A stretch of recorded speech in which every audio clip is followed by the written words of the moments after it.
ठीक आहे. हा सिल्क थ्रेड आहे, रेशम थ्रेड किंवा सिल्क थ्रेड ह्याला आपण बोलू शकतो. हा थ्रेड यूज करताना सिंगल थ्रेड यूज होत नाही, जसं मी फर्स्ट लेक्चरला सांगितलेलं तसं. आता हा जो नंबर दिसतोय हा शेड नंबर असतो याच्यामध्ये. तर हे काढलं तर हे टाकून नाही द्यायचं, असं हे असं रोल करून ठेवायचं. कारण हा थ्रेड जर ओला झाला तर तो तुम्ही यूज नाही करू शकत ब्लाऊजमध्ये. ठीक आहे. जर समज ब्लाऊज करताना तुम्ही सिंगलच वापरताय आणि थोडा वेस्ट झाला किंवा ओला झाला आणि तुम्ही गेले की मला पिंक कलर द्या, तर पिंकमध्ये बरेच शेड असतात, 7-8 शेड येतात. मग नक्की कोणता पाहिजे तुम्हाला? जर तुम्ही चुकीचा आणला तर तुमच्या तिकडे वेगळं दिसणार शेड. त्याच्यामुळे हा शेड नंबरचाच थ्रेड घ्यायचा नेहमी. ठीक आहे. आता हे काढलं असं, तर ह्याला सिंगल यूज नाही करायचं. किती पातळ आहे, किती वेळ फिलिंग करणार ना तुम्ही. हा थ्रेड सिंगल यूज होत नाही. काय करायचं, हा सोडायचा.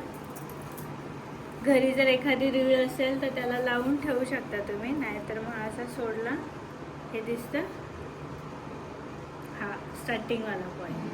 आणि हा इथे मी काय केलं, पहिली एक गाठ मारली आणि मी इकडे ह्याला गुंडाळून ठेवला. म्हणजे हा काय होणार, आता डबल गुंडाळला जातो. ठीक आहे. म्हणजे मला जेवढा थोडाफार यूज करायचा आहे तोपर्यंत हा इनफ. आता मी काय करणार, मला स्टार्ट करायचं आहे ना इथून. ठीक आहे. मी इथे गाठ मारली,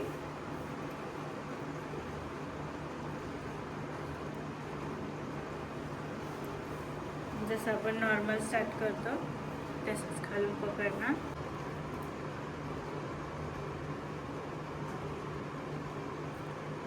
एकसारख्या स्टिचेस पाहिजे.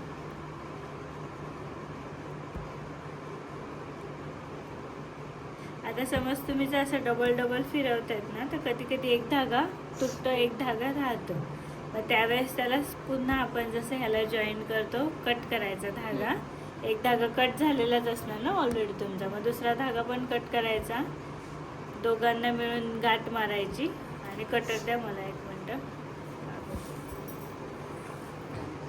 समज एक धागा तुटून पडला, तर खाली पडलेला धागा घ्यायचा, त्याला पुन्हा एकत्र आणायचं, त्याला गाठ मारायची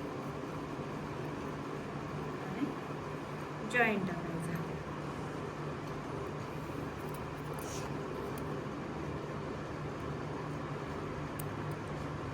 एक्स्ट्रावाला कट करून टाकायचं.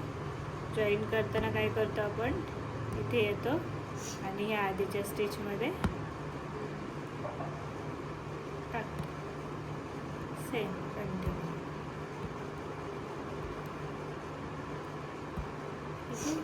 लॉक करताना पण सेम, हा घेतला फर्स्ट थ्रेड. आता हा 4 थ्रेड आहेत, तर बघून व्यवस्थित लॉक करायचा.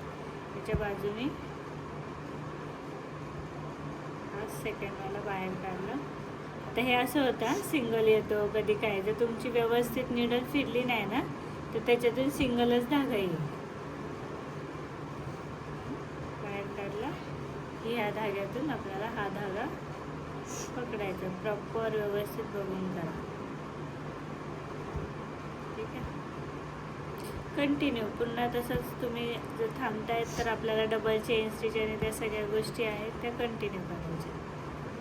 इथे डबल चेन स्टिच हे सेम ॲज इट इज सगळं करायचं तुम्हाला. ठीक आहे.